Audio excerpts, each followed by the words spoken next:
অসভ্য বেয়াদব মেয়ের জন্য তোমার চোখে পানি তা আমি কিছুতেই সহ্য করব না। দ্রুত চোখের পানি বন্ধ করো। আগে আপনি বলুন টিনা আপুর সাথে কেন এমনটা করলেন? এই সব করা কি খুব জরুরি ছিল? যদি মরে যায় তখন? ছিল, মরবে না। ইচ্ছা ছিল মেরে ফেলার, কিন্তু খালামনির দিকে তাকিয়ে মাফ করে দিয়েছি। মৃন্ময়ের সোজাসাপটা কথায় অদ্রিজার ভেতরটা ভেঙে যায়। এই লোকটাকে কি আর মানুষ করা যাবে না? তার কাছে মানুষ হত্যা যেন খেলা। মাথা ঘুরছে অদ্রিজার, আর এক মুহূর্ত এখানে থাকা যাবে না। অদ্রিজা মৃন্ময়কে ধাক্কা দিয়ে চলে যেতে নেয়, তখনই পেছন থেকে হাত ধরে নেয় মৃন্ময়। কোথায় যাচ্ছ? আপাতত মিমিয়ার কাছে, তবে আপনার জীবন থেকে চলে যেতে পারলে সবচেয়ে বেশি খুশি হতাম। অদ্রিজার কথাগুলো মৃন্ময়ের হুট করে রাগের কারণ হয়ে দাঁড়ালো। দরজাটা অফ করে অদ্রিজার দিকে ক্রুদ্ধ দৃষ্টি নিক্ষেপ করে তাকায়। কি বললে তুমি? আমায় ছেড়ে চলে যাবে? এই কথা বলার সাহস পেলে কোথা থেকে? 2 দিন ভালোবাসা দিয়ে কি মাথায় তুলে নিয়েছি নাকি? যা শুনেছেন তাই। আমি যাব, আজ না হয় কাল আমি যাব। আপনার মতো একজন অসুস্থ মানুষের সাথে থাকা আমার জন্য সম্ভব নয়। আগে সুস্থ স্বাভাবিক জীবনে ফিরে আসুন, আমিও ফিরে আসবো আপনার জীবনে। অদ্রিজার কথা শুনে মৃন্ময়ের রাগের মাত্রা আরো প্রবল হয়ে যায়। সামনে দাঁড়িয়ে থাকা অদ্রিজার গাল চেপে ধরলে ব্যথায় কেঁপে ওঠে সে। একবার পালিয়ে দেখো অদ্রিজান, তবে তোমায় স্বাগতম আমার ভালোবাসার তিক্ততার জগতে। অদ্রিজা দ্রুত মৃন্ময়ের হাত সরিয়ে নেয়। বেশ, আমি প্রস্তুত।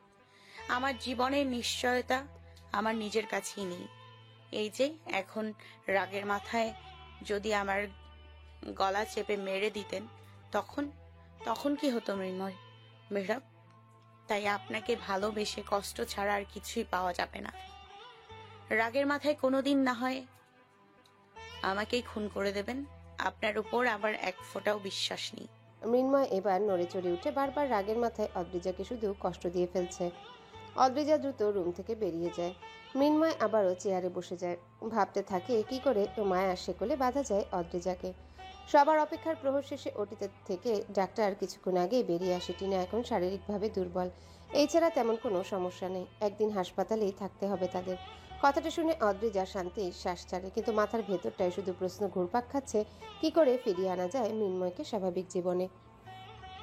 মধ্যরাতে গভীর ঘুমে আচ্ছন্ন টিনা। তার পাশে সোফায় বেসামালভাবে মৃন্ময়ের কাঁধের উপর ঘুমিয়ে আছে অদ্রিজা। রাত 10টার পরেই সবাইকে বাড়ি পাঠিয়ে দেয় মৃন্ময়। শুধুমাত্র অদ্রিজা সে নিজের ইচ্ছাতে টিনার কাছে থেকে যায়। অদ্রিজার ঘুম গাঢ় হয়ে আসলে মৃন্ময় তার ঘাট থেকে অদ্রিজার মাথাটা তুলে আলতো করে সোফার সাথে হেলান দিয়ে রাখে। মৃন্ময় নিঃশব্দে টিনার সামনে গিয়ে দাঁড়ায়। কয়েক সেকেন্ড পর ঝুঁকে টিনার দিকে তাকায়। মৃন্ময়ের উত্তপ্ত শ্বাস টিনার চোখে মুখে আছড়ে পড়ছে। ঘুমের ঘোরে টিনা নড়ে চড়ে ওঠে। মৃন্ময় তার দিকে ক্রুদ্ধ দৃষ্টিতে তাকিয়ে মনে মনে বলে, খুব তো ভেবেছিলি পার পেয়ে যাবি। এই মৃন্ময়ের কলিজায় আঘাত দিয়ে পার পাওয়া এতটা সহজ নয়। তোর ভাগ্য ভালো তোকে জানে মারিনি। তবে মারবো যদি এর পরেও বেশি বাড়াবাড়ি করিস, তবে তোকে আমি জানে মেরে দেব। God promise. মৃন্ময় আবার সরে আসে টিনার সাইড থেকে। অদ্রিজার পাশে বসে দ্রুত ঘাড়ে অদ্রিজার মাথা তুলে আগলে নেয়। হাত বুলিয়ে দিতে থাকে অদ্রিজার মসৃণ চুলগুলোতে। তোমায় পাশে পেলে আমার মনে লোভ জাগে অদ্রিজান। এতটা কাছে থেকেও তোমায় আমার আরো কাছে চাই। অদৃশ্য দেয়াল ভেঙে পরিপূর্ণ ভালোবাসার দেয়াল চারপাশে গড়ে তুলতে চাই। মৃন্ময় অদ্রিজার মাথাটা শক্ত করে নিজের বুকে চেপে ধরে। ঘুমের ঘরে অদ্রিজা মৃন্ময়ের কলার জড়িয়ে ধরে। অদ্রিজার অবস্থা দেখে ঠোঁট পাকিয়ে হাসছে মৃন্ময়। ঘুমের ঘরে তোমার এইসব পাগলামো নিত্য নতুন ভাবে প্রতিদিন সহ্য করছি অদ্রিজান, কিন্তু তবুও সকালে বিশ্বাস করো না। এবার তুমি বিশ্বাস করতে বাধ্য হবে। মৃন্ময় তার ফোন নিয়ে একসঙ্গে বেশ কয়েকটি সেলফি তুলে নেয়। এখন শুধু অপেক্ষা কখন এই ছবি দেখবে আর লজ্জায় লাল হবে। এভাবে কেটে যায় আরো কিছুক্ষণ। সময় যাচ্ছে, সময়ের মতো করে মৃন্ময়ের চোখে ঘুম নেই। হুট করে মৃন্ময়ের ফোনে ভাইব্রেশন হতে থাকে। কে কল করেছে তা দেখার জন্য ফোন হাতে নিতেই মৃন্ময়ের কপাল কুঁচকে যায়। হ্যালো, আবার কেন ফোন করেছেন আপনি? আপনার মাথা ঠিক আছে? কয়েকদিন আগে এতগুলো টাকা নিলেন, এখন আবার 3 লক্ষ টাকা। আপনি কি আমায় টাকার গাছ ভেবেছেন যে নাড়া দেবে আর ঝরঝর করে টাকা পড়তে থাকবে? কথায় কথায় এইসব থ্রেড দেয়া বন্ধ করুন। শুনে রাখুন, আপনাকে এই দুনিয়া থেকে বিদায় দেয়া আমার 2 সেকেন্ডের কাজ। শুধুমাত্র কিছু ফর্মালিটির জন্য আপনাকে বাঁচিয়ে রেখেছি। বাই দ্য ওয়ে, টাকা 2 দিন পর পেয়ে যাবেন। Good night. মৃন্ময় ফোন কেটে দিয়ে রাগের মাথায় সোফা দুইটা পাঞ্চ দেয়। এতক্ষণে শীতল কোমল হৃদয়টায় এখন শুধু আগুনের ফুলকি ঝরছে। সকালের আলো ফুটতেই ঘুম ভাঙে অদ্রিজার। হাসপাতাল জীবনে সকাল রাত দুপুর সব যেন একই রকম। মানুষগুলোর আপনজন হারানোর আহাজারি, অসুস্থ রোগিনী এই ফ্লোর থেকে সেই ফ্লোর, ডাক্তার, স্টাফ, নার্সদের আনাগোনা, ব্যস্ততা মিলিয়ে হাসপাতাল জীবন। অদ্রিজার ঘুম ভাঙে কারো চিৎকারে।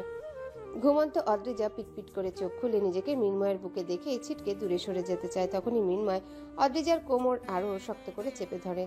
অদ্রিজা মুচকি হেসে মৃন্ময়ের গাল টেনে আবারও আগের মতো শুয়ে চোখ বন্ধ করে নেয়। অদ্রিজার এমন আচরণে হতভম্ব হয়ে যায় মৃন্ময়। অদ্রিজার আবার কি হলো? সব সময় পালাই পালাই করে, আজ নিজেই চিপকে গেছে। মৃন্ময় পাশের বেডে টিনাকে এবার লক্ষ্য করে। টিনা বেঘরে ঘুমাচ্ছে। মৃন্ময়ের শার্টের কলার টেনে ধরে মৃন্ময়ের মাথা নামিয়ে টুপ করে চুমু খায় অদ্রিজা। তারপর খিলখিল করে হাসতে থাকে। অদ্রিজার এমন আচরণে কোনো সারাংশ পাচ্ছে না মৃন্ময়। হঠাৎ করে এমন কেন করছে অদ্রিজা? মৃন্ময় অদ্রিজার দিকে তাকিয়ে আছে অবাক হয়ে। গালে হাত দিয়ে অদ্রিজার কুচকুচে কালো চোখের মনির দিকে তাকিয়ে আছে নিষ্পলক। এই চোখের ভালোবাসা যেন অসীম, একবার ডুব দিলেই গভীর থেকে আরো গভীর হারিয়ে যাওয়া সক্ষম। আপনি দেখি ভারী কিপটে। কেন, আমি আবার কি করলাম? আমার রিটার্ন আদর কোথায়? মৃন্ময় ফেলফেল করে অদ্রিজাকে দেখছে। এই সাত সকালে মেয়েটার হলো কি? মৃন্ময় সারা রাত কাটে অনিদ্রায়, তাই দুই চোখ লাল হয়ে আছে।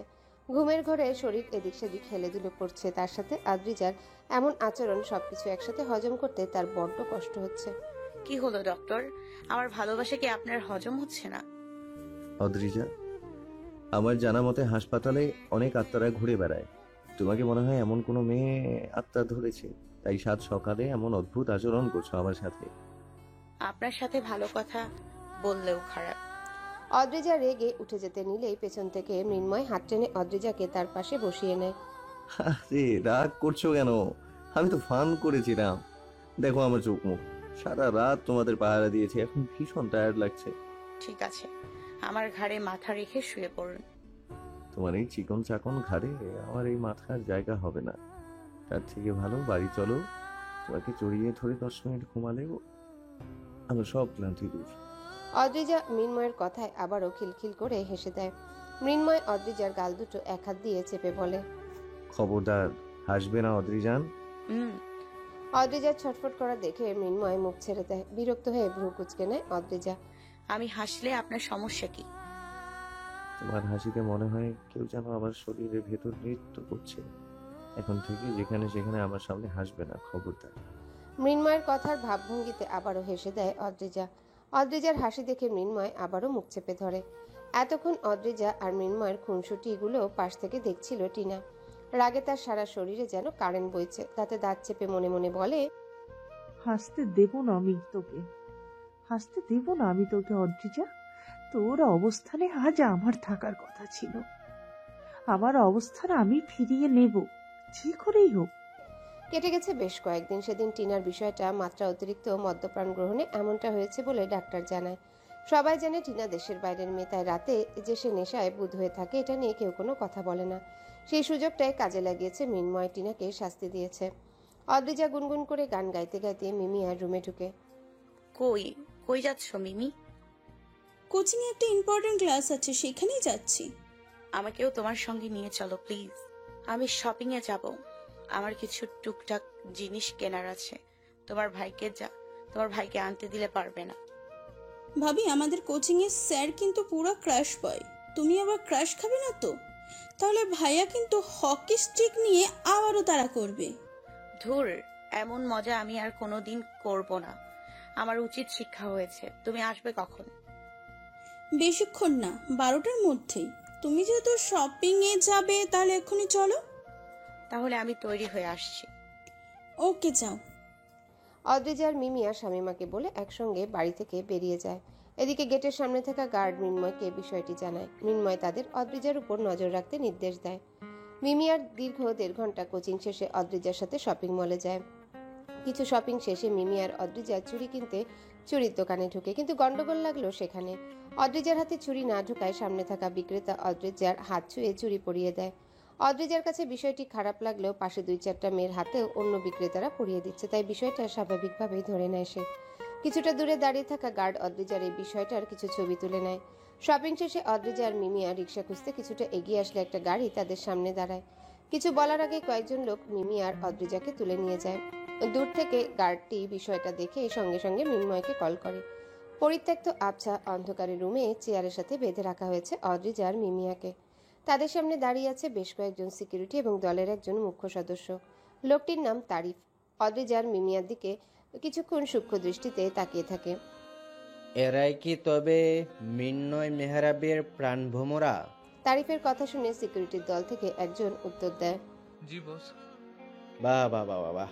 একজন বউ আর একজন বোন দুজনেই দেখতে মাশাল্লাহ। এদের আমি মারবো কি করে? এত সুন্দরীদের মারতে যে আমার হাতে লাগবে। তার থেকে ভালো গুরুকে ফোন করে জানিয়ে দেই। এদের বরং বিক্রি করে দেওয়াই ভালো হবে, ভালো ইনকাম হবে। কিন্তু গুরু তো আমাদের নির্দেশ দিয়েছে জানে মেরে দেওয়ার জন্য। আমার তো মারতে ইচ্ছে করছে না। সামনে থাকা লোকগুলোর কথা মিমিয়ার মাথায় না ঢুকলেও অদ্রিজার মাথায় ঠিকই ঢুকে যায়। এরা মৃন্ময়ের শত্রু, আর মৃন্ময়ের একদম কাছের মানুষগুলোকে খুঁজে খুঁজে মারতে চায় এরা। এমন পরিস্থিতিতেও অদ্রিজার মুখে অবজ্ঞার হাসি ফুটে ওঠে, যদিও হাসিটা রুমাল দিয়ে মুখ বাঁধার কারণে দেখা যাচ্ছে না। মনে মনে ধিক্কার দিতে থাকে মৃন্ময়ের নামে। আগেই ভেবেছিলাম আপনাকে ভালোবেসে আমার জীবনে মৃত্যু ছাড়া কিছুই পাবো না। আপনার ডানে বামে সামনে পেছনে শত্রুরা সারাদিন তাড়া করে বেড়ায়। এইসব কাজ কি খুব জরুরি আপনার জন্য? স্বাভাবিক জীবনে বারবার বলেছি ফিরে আসুন, কথাটা শুনলেন না। আজ আমি চাই, ভীষণভাবে চাই, আমাকে যেন আপনি উদ্ধার করতে না পারেন। প্রয়োজনে মৃত্যু আসুক আমার জীবনে, তবুও আপনি বুঝুন প্রিয়জন হারানোর কষ্টটা কেমন। আপনার হাতেই দিনের পর দিন কারো না কারো প্রিয়জনের মৃত্যু হচ্ছে। আমি চাই আপনি বুঝুন, খুব ভালো করে বুঝুন প্রিয়জন হারানোর কষ্ট ঠিক কতটা। সিকিউরিটি মৃন্ময়কে অদ্রিজার কিডন্যাপের বিষয়টি জানালে দিশেহারা হয়ে পড়ে মৃন্ময়। মৃন্ময়ের এমন পাগল পাগল অবস্থা দেখে ফাহাদ বিচলিত হয়ে যায়, তবুও সবটা ঠান্ডা মাথায় হ্যান্ডেল করার চেষ্টা চালিয়ে যাচ্ছে। বস, আপনি এতটা ভেঙে পড়বেন না। আমার অদ্রিজা মিমিয়ার কিছু করে আমি বাঁচবো না। আমি একা হয়ে যাব ফাহাদ। তাছাড়া মাকে কি জবাব দেবো আমি? তাদের মৃত্যুর দায়ী যে আমি থাকবো? বস, আপনি শান্ত হন। কিডন্যাপদের গাড়ির নাম্বার অনুযায়ী বাকি সিকিউরিটিরা খুঁজছে পেয়ে যাবে। আপনি নিশ্চিন্তে থাকুন। কিন্তু আমার কলিজায় হাত দেওয়ার মতো সাহস কার থাকতে পারে? আমার আশেপাশে এমন লোক আছে বলে তো আমার মনে হয় না। অ্যানেসের কথা কি ভুলে গেলেন বস? ফাহাদের কথায় পাশে থাকা সোফায় ধপ করে বসে পড়ে মৃন্ময়, কারণ সে জানে এনএস কতটা ভয়ঙ্কর। অন্ধকার রুমের বেহাল দশায় পড়ে আছে অদ্রিজার মিমিয়া। একটু আগে ধারালো কাঁটাযুক্ত লাঠি দিয়ে বেসামালভাবে মারতে থাকে কয়েকজন গার্ড। তাদের এক একটা আঘাতে ক্ষতবিক্ষত হয়ে যায় অদ্রিজার মিমিয়ার শরীর। তৎক্ষণাৎ ব্যথা সহ্য করতে না পেরে অজ্ঞান হয়ে যায় মিমিয়া। দুজনার চোখ মুখ শক্ত করে বাঁধার কারণে কেউ কাউকে দেখতে পারছে না, শুধু প্রত্যেকটা আঘাতের গোঙানোর আওয়াজ শুনতে পায়। চুইয়ে চুইয়ে সারা শরীর থেকে রক্ত পড়ছে অদ্রিজার। হয়তো কয়েক সেকেন্ড পর অজ্ঞান হয়ে যাবে সে। সন্ধ্যা নামার সময় হয়ে গেছে, এখনো বাড়ি ফিরেনি অদ্রিজার মিমিয়া। তাদের নিয়ে দুশ্চিন্তায় ডুবে আছে শামীমা। মৃন্ময়কে একের পর এক কল করেই যাচ্ছে, কিন্তু রিসিভ করার নাম নেই। মৃন্ময় ইচ্ছে করে শামীমার ফোন তুলছে না, কারণ কি জবাব দেবে তার মাকে? ফাহাদকে ফোন করলে মৃন্ময় ফাহাদকেও রিসিভ করতে বারণ করে। অবশেষে হতাশ হয়ে রাগিবের নাম্বারে 3-4 বার ট্রাই করে, কিন্তু রাগিবও ফোন তুলছে না। নিরাশ হয়ে দুশ্চিন্তা করা ছাড়া কোনো উপায় খুঁজে পাচ্ছেন না তিনি। এদিকে মৃন্ময় রাগিবকে সবটা জানায়। এতটা খোঁজাখুঁজি করেও অদ্রিজা বা মিমিয়ার কোনো সন্ধান মেলেনি। চারিদিকে গার্ডদের খোঁজার জন্য লাগিয়ে দিয়েছে সবাই নিরাশ। এনএসের আস্তানা সম্পর্কেও ধারণা নেই মৃন্ময়ের। সময়ের গতিতে পেরিয়ে যাচ্ছে, কিন্তু অদ্রিজার মিমিয়ার খোঁজ না পেয়ে স্তব্ধ হয়ে গেছে মৃন্ময়। মুখ দিয়ে কোনো কথাই বের হচ্ছে না। বারবার মনে হচ্ছে অদ্রিজার মিমিয়া ভালো নেই। এনএস যদি তার নারী পাচার চক্রের সাথে মিমিয়ার অদ্রিজাকে পাচার করে দেয়, তবে তাদের ফিরে পাওয়ার আর কোনো চান্স থাকবে না। বস, গাড়িটার নাম্বার প্লেটের সেই নাম্বারগুলোর সন্ধান চালিয়ে যাচ্ছে, কিন্তু এখনো কোনো খোঁজ পাওয়া যাচ্ছে না। আমার মনে হয় দীর্ঘদিনের প্ল্যানিং ছিল তাদের। এনএস এর বাংলাদেশের লিডার কে? তারিফ, ছেলেটার নাম তারিফ। ওর খোঁজ বের কর, ওর কর্মীদের তুলে নিয়ে আয়। রাগিব স্যার বলেছেন কাজটা এনএস করেনি, হয়তো বা অন্য কেউ। আমি শিওর এটা এনএস এর কাজ। তোরা তারিফের সম্পর্কে খোঁজ লাগা। বাবা কোথায়? স্যার বাড়ির উদ্দেশ্যে বেরিয়েছেন। বড় ম্যাম নাকি বারবার ফোন করছেন। ও, তুই তোর কাজে যা। ফাহাদ নিঃশব্দে মিনময়ের সামনে থেকে সরে আসে। মনে মনে বারবার প্রার্থনা করছে সুস্থ স্বাভাবিকভাবে মিমি আর অদ্রিজাকে ফিরে পেতে চাইছে। তাদের দুইজনের পাপের শাস্তি এই নিষ্পাপ দুইটা মেয়ে যেন না পায়। সারা শরীরে ক্ষতের চিহ্ন, ক্ষত স্থানে রক্ত শুকিয়ে গেছে। গাঢ় নিঃশ্বাস নিয়ে সামনে থাকা তারিফের দিকে চোখ বুলায় অদ্রিজা। মাথাটা একটু কাত করলে মিমিয়াকে চোখে পড়ে। ক্ষত বিক্ষত দেহটা নিয়ে অজ্ঞান অবস্থায় পড়ে আছে সে। গায়ে থাকা জামাটা রক্তের লালে রঞ্জিত। মিমিয়াকে দেখে একটু নড়ে উঠে অদ্রিজা, কিন্তু সারা শরীরের ব্যথায় কুঁকড়ে উঠে সে। দুই ঠোঁট টিপে কান্না শুরু করে নিঃশব্দে। তারিফ অদ্রিজার দিকে গাঢ় দৃষ্টি নিয়ে তাকিয়ে আছে। মেয়ে দুটোকে যখন মারার নির্দেশ দেয় তখন তার কেমন যেন সারা শরীরে অস্বস্তিকর অনুভব হয়। বারবার মনে হতে থাকে এরা তো নিষ্পাপ, কিন্তু পরক্ষণে নিজের ভাবনা শুধরে নেয় সে। নিজেকে নিজেই বলে সে একজন ভাড়াটে খুনি, মালিক যাকে মারতে বলবে সে তাকেই মারবে। সে মিনময় মেহেরাবের মতো নিজের ইচ্ছায় মারে না, তাকে যাকে নির্দেশ দেওয়া হবে তাকেই মারবে। অদ্রিজার চোখের পানিগুলো যখন গালের ক্ষত অংশে গড়িয়ে পড়ে তখনই কুঁকড়ে উঠে সে। অদ্রিজার মিমিয়ার মুখের চোখের বাঁধন খুলে রাখা হয়েছে। সামনে থাকা তারিফের দিকে পিটপিট করে তাকালে তারিফ হেসে বলে, মিন্নয়ের আদ্রিয়ান, কেমন ফিল হচ্ছে আমার এখানে? আমার চাকরগুলো তোমাদের ভালো যত্ন আত্মীয় করছে তো? অদ্রিজা চুপচাপ তাকিয়ে আছে। ঠোঁট তুলে কিছু বলতে গেলে ব্যথায় আবারও থেমে যায়। শোনো মেয়ে, আমায় নির্দেশে দিয়েছে তোমায় যেন তিলে তিলে মারি। ও হ্যাঁ, তাও একদিনের মধ্যে, হয়তো রাতের দিকে তোমাদের জীবনের এখনই সমাপ্তি ঘটবে। তারিফের কথায় ভয়ে সারা শরীরে কাঁটা দিয়ে উঠছে তার। মৃত্যুর কথা ভাবতেই অদ্রিজার চোখে বারবার চুমকিবুর চেহারাটা ভেসে আসছে। মিনময় যে তাদের উদ্ধার করতে পারবে না তা সে শিওর। শামীমার আদর পাওয়ার তীব্র তৃষ্ণা জেগেছে তার মনে। মানুষটা তাকে নিজের মেয়ের মতো করেই ভালোবাসত। বাবারূপী রাগিবের স্নেহ তো ভোলার নয়। বাবার আদর থেকে বঞ্চিত হয়েও তার কখনো এই বাড়িতে বিয়ে হওয়ার পর বাবার জন্য মন কাঁদেনি। মৃন্ময় তাকে যেমন একটা পরিবার উপহার দিয়েছে, ঠিক তার কাণ্ডেই আবার পরিবার ছেড়ে যাওয়ার রাস্তা খুলে দিয়েছে। মৃন্ময়ের জন্য তীব্র ভালোবাসা জমা হয়েছিল এই কয়েক মাসে। ভালোবাসার তীব্র শীতল পরিবেশেও কোথায় যেন লাভার মতো উত্তাপ ছড়িয়ে যাচ্ছে। নিজেকে নিজেই ধিক্কার দিচ্ছে বারবার। মৃন্ময়ের চার দেয়ালে সিকিউরিটির মাঝেও ঠিকই বিপদটা টেক্কা দিয়ে তাকে ছুঁয়েছে। বারবার চোখের সামনে ভেসে উঠছে ফাহাদের মুখ। এই মানুষটাকে সে ভাই বলে ডেকেছে। ফাহাদ বারবার অদ্রিজাকে বলেছে সে নিজেও চায় মৃন্ময় স্বাভাবিক জীবনে ফিরে আসুক, কিন্তু অদ্রিজা শেষ পর্যন্ত পারল না। ভালোবাসা দিয়ে নাকি সব সম্ভব। তাহলে অদ্রিজা কেন পারল না মৃন্ময়কে স্বাভাবিক করতে? মৃন্ময় এবার বুঝবে, অদ্রিজা মিমিয়ার মৃত্যুতে মৃন্ময় বুঝবে প্রিয় মানুষ হারানোর যন্ত্রণা ঠিক কতটা। মৃন্ময়ের হাতেই কারো না কারো প্রিয় মানুষের প্রাণ গেছে। তবে মৃন্ময় একদিন বুঝবে প্রিয় মানুষ আর হারানোর যন্ত্রটা ঠিক কতটা। কথাগুলো ভেবে অদ্রিজা একটা ঢোক দিলে। মৃন্ময়কে ঘৃণা করতে গিয়েও ঘৃণা করতে পারছে না। তার বক্ষপিঞ্জিরায় মৃন্ময় যেন এক বিশেষ স্থান দখল করে আছে। মৃন্ময়ের এই খুন, কালোবাজারির ব্যবসা, সবকিছুর ঊর্ধ্বে সে ভালোবাসতে চেয়েছিল মৃন্ময়কে। মৃন্ময়ের কালো অন্ধকার জগৎটাকে বারবার ভালোবাসার আলোতে রাঙাতে চেয়েছে। কিন্তু মৃন্ময়, সে তো নানান বাহানায় অদ্রিজার কাছে সবকিছু গোপন করে গেছে। অদ্রিজা নিজের জন্য তার মুখে ফুটে উঠে অবজ্ঞার হাসি। আবারও চোখ বন্ধ করে ভাবতে থাকে মৃন্ময়ের কথা।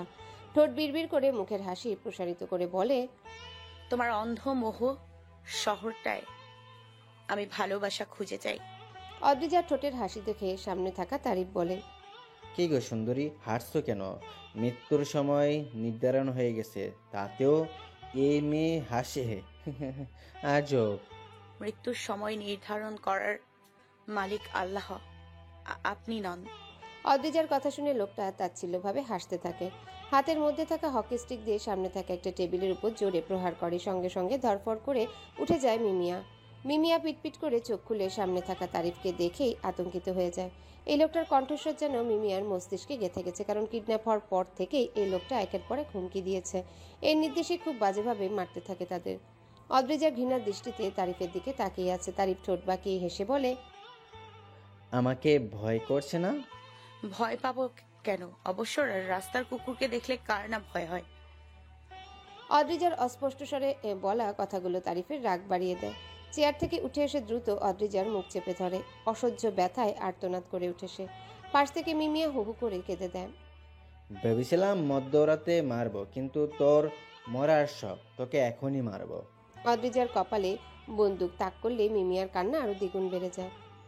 ভাবিকে মারবেন না, ভাবি কিছু করবেন না প্লিজ, আমার ভাবিকে ছেড়ে দিন।